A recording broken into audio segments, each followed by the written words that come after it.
তো আমরা কি করব, আমরা একেবারে এখান থেকে একটা যে কোনো ডিজাইন নেব, মাই টেমপ্লেটে যাই অথবা পেজে যাই, পেজে যাওয়ার পরে আমরা এই ট্রেনিংয়ের অপশনটা নেব, এটাকে জাস্ট অ্যাপ্লাই করে দিলাম। অ্যাপ্লাই করে দেওয়ার পর এটা রিলোড হয়ে কিন্তু আমাদের এখানে চলে আসলো। বাট চলে আসলেই কি হয়ে গেল, এখন আমরা আপডেট দিই। এখন এখানে যাই, সেটিংস থেকে আমরা টাইটেল করে দিয়েছি। এখন যদি আমরা লাইভ সাইডে যাই, লাইভ সাইডে গিয়ে দেখব আমাদের এরকমটা আসছে। বাট এরকমটা আসার কারণ হচ্ছে আমরা কি করেছি, এটাকে হোম পেজ হিসাবে তৈরি করি নাই। ওকে, সো হোম পেজ হিসাবে যদি তৈরি করি, হোম পেজ থেকে হোম পেজে গেলাম, সেভ দিলাম। এখন যদি একটু রিলোড দিই তাহলে আমরা সহজভাবেই বুঝি যে এরকম একটা ডিজাইন কিন্তু আমাদের ওয়েবসাইটের জন্য একটা প্রিমেড বা ডিজাইন করা একটা ওয়েবসাইট চলে আসছে, তাই না? এই যে দেখো, একেবারে দারুণ একটা সেক্টর। তো আমরা এই ডিজাইনটাকে কি করতে চাই, ডাউনলোড করতে চাই, ডাউনলোড করে আবার ইম্পোর্ট করতে চাই, ঠিক আছে? তো আমরা প্রথমে কোথায় যাব বলো তো? আমাদের এই কাজটা করতে হলে যেতে হবে আমাদের এলিমেন্টর থেকে টুলসে যাওয়ার পর ইম্পোর্ট অপশনে যাব। ইম্পোর্ট অপশনে যাওয়ার পরে দেখো ইম্পোর্ট এক্সপোর্ট অপশনে যাব। এক্সপোর্ট থেকে এখানে যাব, এখানে যাওয়ার পর দেখো এখানে সবগুলো সেটিং যা আছে তা থাকবে। নেক্সটে ক্লিক করব, দেন ক্রিয়েট কিটে ক্লিক করব, একটা কিট ডাউনলোড হয়ে গেছে, ঠিক আছে?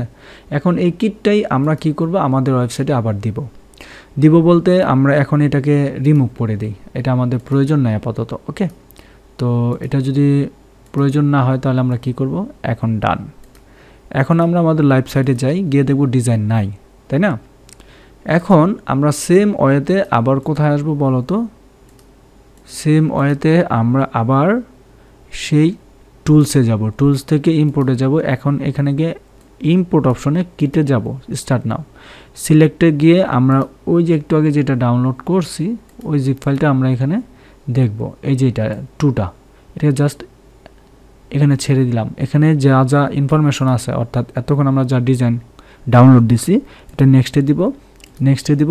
এখানে ডিজাইনগুলো কিট হিসাবে ডাউনলোড হয়ে গেছে বা অ্যাপ্লাই হয়ে গেছে। এখন এই যে ডিজাইনগুলো হইলো ইনক্লুড বা সিও লাইভ, দেখো সাইটটা কিন্তু এরকম আছে, বাট এখনও কিন্তু সাজানো হয় না, তাই না? আচ্ছা, তো এখন কি করা যেতে পারে, রিলোড দিলে এখানে কিন্তু ডিজাইনটা আসে নাই। তো এই যে প্লাসে যাই, অথবা প্লাসে না গেলে আমরা এই অপশনে যাব, মাই টেমপ্লেটে যাব। মাই টেমপ্লেটে গেলে দেখো এখানে অনেকগুলো পেজ আছে, অথবা মাই পেজ আছে, ঠিক আছে? এই জিনিসগুলো আমরা এখান থেকে আনতে পারি। অথবা এই যে ইম্পোর্ট টেমপ্লেটে যাই, ইম্পোর্ট থেকে আমরা আমাদের এই টেমপ্লেটটাকে এখানে ইম্পোর্ট করব। এটা জিপ ফাইলটা, অবশ্যই জিপ ফাইলটা দিলাম। দেখো এখানে অকার্ট আছে, অকার্ট ইনভ্যালিড টেমপ্লেট। এর কারণটা কি, এখানে হচ্ছে তোমাকে আনজিপ করতে হবে। এটাকে প্রথমে কি করতে হবে বলো তো, আনজিপ করতে হবে। আনজিপ করতে হইলে আমাকে কোথায় যেতে হবে, গেট অ্যাক্সেস উইন্ডোর, এই যে আনজিপ। ওকে, ডান। আমি আনজিপ করলাম, এটার ভিতরে গেলাম। এখান থেকে আমি কি ডাউনলোড দিব বলো তো, টেমপ্লেট। এখানে যাই, 19 নাম্বারটা অ্যাপ্লাই দিব।